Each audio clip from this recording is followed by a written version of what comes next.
Hi கஸ் welcome back to channel. இன்றைக்கி நம்ம இந்த ட்ராமாவோட நெக்ஸ்ட் எபிசோட் தான் பார்க்க போகிறோம். ஆனோட பாட்டி உயிரோடு தான் இருந்திருப்பாங்க. அதனால் ஆஜின் வந்து அவங்களை எப்படியோ ஹாஸ்பிட்டலில் கொண்டு போய் சேர்த்து விட்டுறாங்க.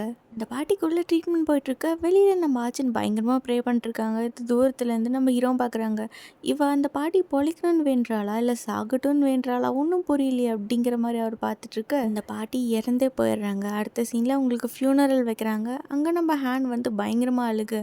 நம்ம ஆஜின் தான் வந்து அவங்கள கம்ஃபர்ட் பண்ணுறாங்க. இப்போ அந்த இடத்துக்கு நம்ம கிம்மு வந்திருப்பாங்க. கிம்மை பார்த்ததும் ஹானோட தம்பிக்கு ஞாபகம் வருது. ஏன்னா அவங்க ஆல்ரெடி அந்த டெம்பிளில் மீட் பண்ணியிருப்பாங்க. நம்ம பற்றி நிறைய ரிசர்ச் பண்ணியிருப்பாங்க. அர்ஜுனோட அப்பா இறந்ததுக்கும் கிம்முக்கும் நிறைய சம்மந்தம் இருந்திருக்கும். அடுத்த சீன் ஆர்ஜுன் கிட்ட போலீஸ் வந்து விசாரிக்கிறாங்க. அந்த பாட்டி எப்படி இறந்தாங்க அப்படின்னு சொல்லி கேட்கறேன்னு சொல்லி தான் அவங்க பாட்டியை பார்த்துக்கலான்னு அவங்க வீட்டுக்கு போனேன். அவங்க வீட்டில் நிறைய கேட்ஸ் வளர்க்குறாங்க. அதுக்கு ஃபுட் வைக்கலான்னு சொல்லி அவங்க ஸ்டெப்ஸில் இறங்க போக அப்போ அவங்க மயங்கி ஸ்டெப்ஸ்லேருந்து கீழே விழுந்துட்டாங்க. நானும் உங்களுக்கு ஹெல்ப் பண்ண ட்ரை பண்ணேன், பட் ஆனால் என்னால் முடியல அப்படின்னு நம்ம ஆர்ஜுன் வந்து அவங்களோட ஸ்டேட்மெண்ட்டை போலீஸ்கிட்ட கொடுக்க இந்த பக்கம் நம்ம கிம் கிட்ட ஹானோட தம்பி வந்து கேட்குறாங்க, அர்ஜுனோட அப்பா இறந்த கேஸில் ஆர்ஜுன் தானே மெயின் அக்யூஸ்ட், உண்மையை சொல்லுங்க அப்படின்னு சொல்லி கேட்க இந்த கேஸ்க்கும் ஆர்ஜுனுக்கும் எந்த சம்மந்தமும் இல்லை, உண்மையாலுமே ஒரு இன்னசென்ட் தான் அப்படின்னு கிம் சொல்ல இது எல்லாத்தையுமே தூரத்துலேருந்து நம்ம ஆர்ஜுனும் வேடிக்கை பார்த்துட்டு இருக்காங்க. அதுக்கப்புறமா அர்ஜுன் வந்து கிம் கிட்ட கேட்குறாங்க, எதுக்காக என்னை பற்றின உண்மையை நீங்கள் அவங்ககிட்ட சொல்லலை அப்படின்னு. உன்னோட பேரண்ட்ஸ் உன்னை சரியாக வளர்த்துருந்தாங்கன்னா கண்டிப்பாக நீ இந்த மாதிரி ஒரு நிலைமைக்கு போயிருக்க மாட்டேன். ஸோ உன்னை மட்டும் ப்ளேம் பண்ண முடியாது. பாஸ்ட் 5 வருஷமும் நான் ஜெயிலே கழித்தேன். எவ்வளோ கஷ்டப்பட்டிருப்பேன் தெரியுமா. இது எல்லாத்துக்குமே ரிவெஞ்ச் எடுக்கணும்னு தான் நினச்சேன்.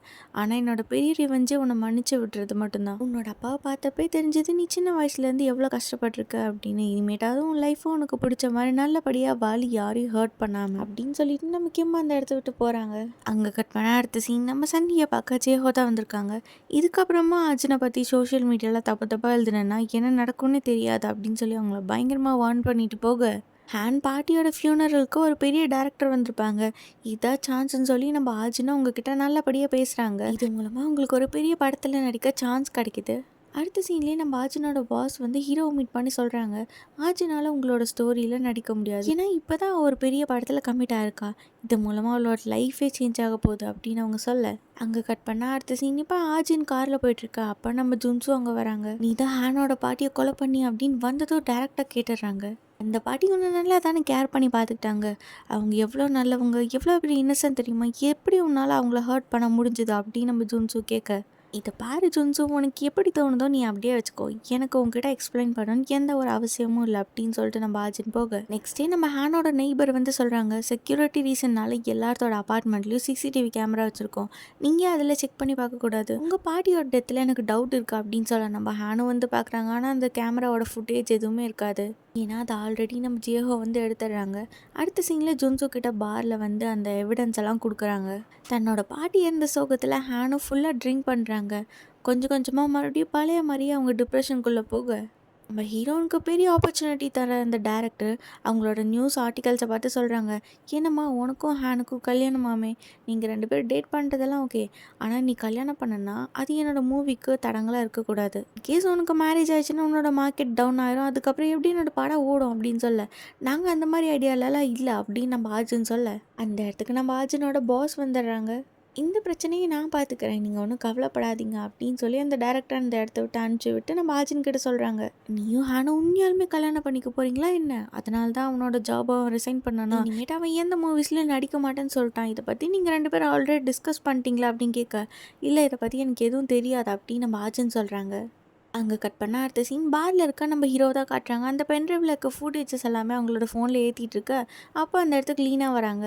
என்ன அது, என்ன பென்ட்ரைவ் இது அப்படின்னு சொல்லி வாங்கி பார்த்துட்ருக்க நம்ம ஹீரோ ஃபுல்லாக குடிச்சிட்டு மட்டையாயிடுறாங்க. உடனே லீனா தான் நம்ம ஹீரோவை கூட்டிகிட்டு வந்து ஹீரோவோட வீட்டில் வந்து ட்ரா பண்ணுறாங்க. அப்போ ஜேஹோ வந்து கேட்குறாங்க, என்ன ஆச்சு இவனுக்கு, என்ன பண்ணி வச்ச அப்படின்னு. என்ன அங்கேயே நின்று பார்த்துட்ருக்க, கொஞ்சம் வந்து உன் ஃப்ரெண்டுக்கு ஹெல்ப் பண்ணக்கூடாதா அப்படின்னு லீனா கேட்க இப்போ 2 பேரும் சேர்ந்து நம்ம ஹீரோவை பெட்டில் படுக்க வைக்கிறாங்க.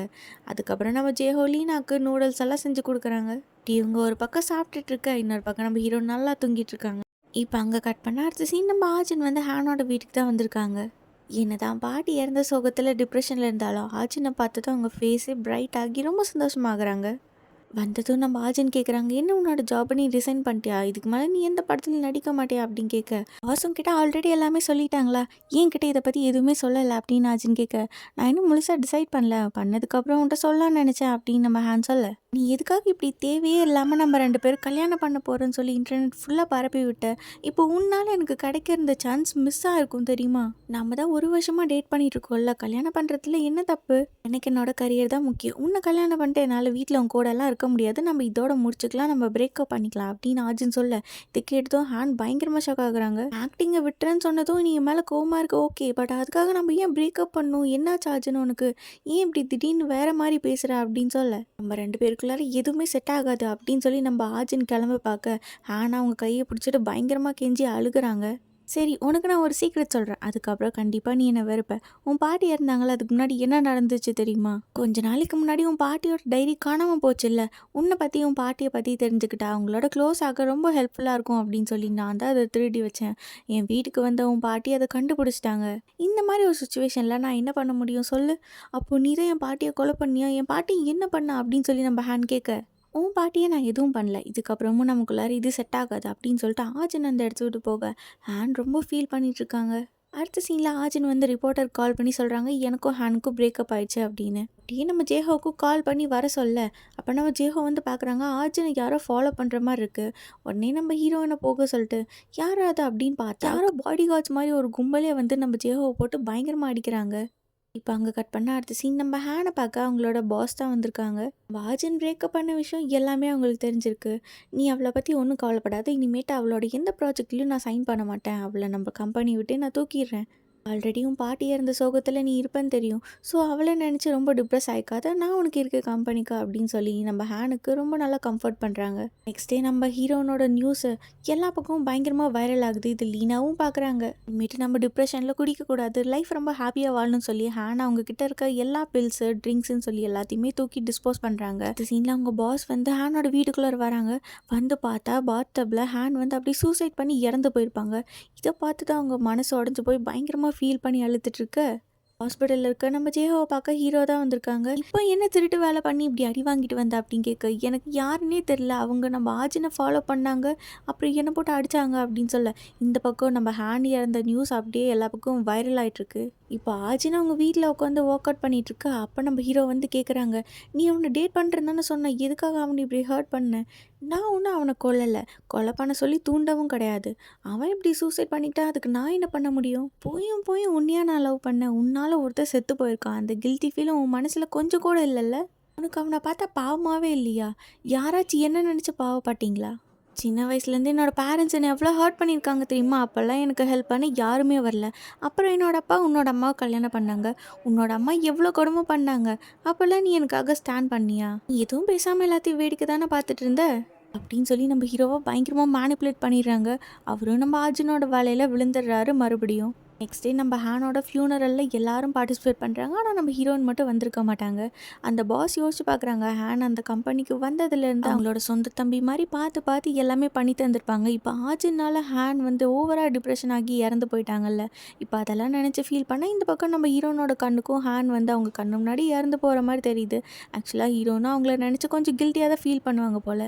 ஹாஜின் பிரேக்கப் பண்ணதுனால தான் ஹேன் வந்து இந்த மாதிரி இறந்து போயிட்டாங்க. அந்த பாட்டி இறந்ததுக்கும் ஹாஜின் தான் காரணம் அப்படின்னு சொல்லி சோஷியல் மீடியா பப்ளிக்குன்னு எல்லாருமே நம்ம ஹாஜினை பயங்கரமாக வெறுக்க ஆரம்பிக்கிறாங்க. இப்படி ஷூட் முடிச்சுட்டு ஒரு நாள் நம்ம ஹீரோயின் வர சுற்றி இருக்க பப்ளிக்கெல்லாம் நம்ம ஹீரோயின் மேலே முட்டை தக்காளின்னு தூக்கி போட, அந்த இடத்துக்கு வந்து நம்ம சன்னி தான் ஹீரோயினை காப்பாற்றுறாங்க.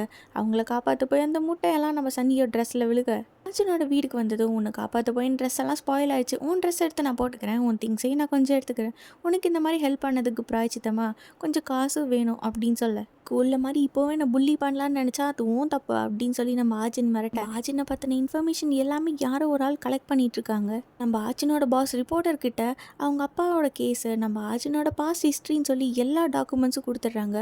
அவளோட உண்மையான ஃபேஸை ஒட்டுமொத்த உலகத்துக்கும் காட்டணும் அப்படின்னு சொல்லி. அந்த தம்பி மாதிரி நினச்ச ஹேன் வந்து ஆஜினால தானே சூசைட் பண்ணாங்க, அதுக்கு ரிவெஞ்ச் எடுக்கணும்னு சொல்லி அவங்க இப்படி ஆஜினை பழி வாங்க ட்ரை பண்ணிகிட்ருக்க, ஆஜினோட வீட்டுக்கு நம்ம ஜுன்சுவோட அம்மா வராங்க. வந்ததும் நம்ம ஆஜின் கிட்ட சாரி சொல்கிறாங்க. இதை பாருமா, சின்ன வயசுலேருந்து நான் உன்னை ரொம்ப கஷ்டப்படுத்திட்டேன், நடந்த எல்லாத்துக்குமே நான் பண்ண எல்லா தப்புக்குமே ரொம்ப பெரிய சாரி அப்படின்னு சொல்லி காலில் வந்து பயங்கரமாக மன்னிப்பு கேட்க, உன் ட்ராமாவை பார்த்தாலாம் நான் ஏமாற மாட்டேன், ஒழுங்கு மரியாதை என் வீட்டை விட்டு போ அப்படின்னு சொல்லி நம்ம ஆஜின் கத்திட்டு இருக்காங்க. நான் அவங்ககிட்ட சாரி கேட்டேன்னு மட்டும் தயவு செஞ்சு என் பையன்கிட்ட சொல்கிறியா அப்படின்னு சொல்லிட்டு அவங்க அந்த இடத்த விட்டு போகிறாங்க. இந்த பக்கம் நம்ம ஹீரோவா ஹேனோட வீட்டிலேருந்து எடுத்து சிசிடிவி ஃபுட்டேஜ் எடுத்து பார்த்துட்ருக்காங்க. அதில் நம்ம ஆஜின் வந்து அவங்க பாட்டிக்கிட்ட எல்லா உண்மையும் சொல்லிடுறாங்க. பாட்டியும் நம்ம ஹீரோயின் சொன்னது எல்லாத்தையுமே கேட்டு பரவாயில்ல விடுமா, நடந்ததெல்லாம் முடிஞ்சிச்சு, இதுக்கப்புறம் நம்ம ஒரு நல்ல ஃபேமிலியாக இருக்கலாம் அப்படின்னு சொல்லி நம்ம ஹீரோனை மன்னிச்சு ஏற்றுக்கிறாங்க. அவங்களோட கைண்ட்னஸை பார்த்து நம்ம ஹீரோயினே ஒரு நிமிஷம் ஆடி போயிடுறாங்க. இதுக்கப்புறமும் நம்ம லைஃப்பில் ஒரு நல்ல ஃபேமிலி நமக்குன்னு கிடச்சிருச்சு அப்படின்னு சொல்லி நம்ம ஆஜின் சந்தோஷப்பட்டுட்டு இருக்க, வாமா கீழே போய் நம்மளோட கேட்ஸுக்கெல்லாம் ஃபுட்டு வைக்கலாம் அப்படின்னு சொல்லி பாட்டி சொல்கிறாங்க. அப்போ ஃபுட்டு எடுத்துகிட்டு படிக்கட்டுக்கிட்ட போகிறப்போ அவங்களுக்கு மயக்கம் வந்துட அப்படியே ஸ்டெப்ஸ்லேருந்து தடுக்கி விட்டு கீழே விழுந்துடுறாங்க. ஹெல்ப் பண்ணலான்னு போவாங்க நம்ம ஆஜின். ஆனால் அவங்க பிடிக்கிறதுக்குள்ளார பாட்டி கீழே விழுந்துருவாங்க. இதை நம்ம ஹீரோ பார்த்ததுக்கப்புறம் தான் புரிஞ்சுக்கிறாங்க, உண்மையாலுமே ஆஜின் வந்து அந்த பாட்டியை கொலை பண்ண ட்ரை பண்ணல, இது வெறும் ஒரு ஆக்சிடென்ட் மட்டும்தான் அப்படின்னு. இது எல்லாத்தையுமே நம்ம ஹீரோயின் வந்து நினச்சி பார்த்துட்டு அவங்க வீட்டில் இருக்க எல்லா திங்ஸையும் தூக்கி போட்டு உடச்சி பயங்கர ஸ்ட்ரெஸ்ஸாக கத்திட்டு இருக்க, ஆஜினோட அம்மா உண்மையாலுமே ஒரு சைக்கோ ஆகிட்டா போலே அப்படின்னு நினச்சி பயந்துட்டு இருக்காங்க. அப்புறம் ஒரு நாள் நம்ம ஆச்சின் ரோட்டில் நடந்து போக அப்போ ஃபாஸ்ட்டாக வந்த கார் அவங்களை இடிக்கிற மாதிரி வருது. ஆனால் நம்ம ஆச்சின் பயப்படாமல் அப்படியே நின்று பார்த்துட்ருக்க, அப்புறம் ஜேஹோ வந்து தான் ஆச்சின் வந்து அவங்களோட போயிடுறாங்க. அந்த காரில் இருந்த ஆள் அப்போத்துலேருந்து நம்ம ஆச்சின் மேலே அப்சஸ்ட் ஆகிடுறாங்க.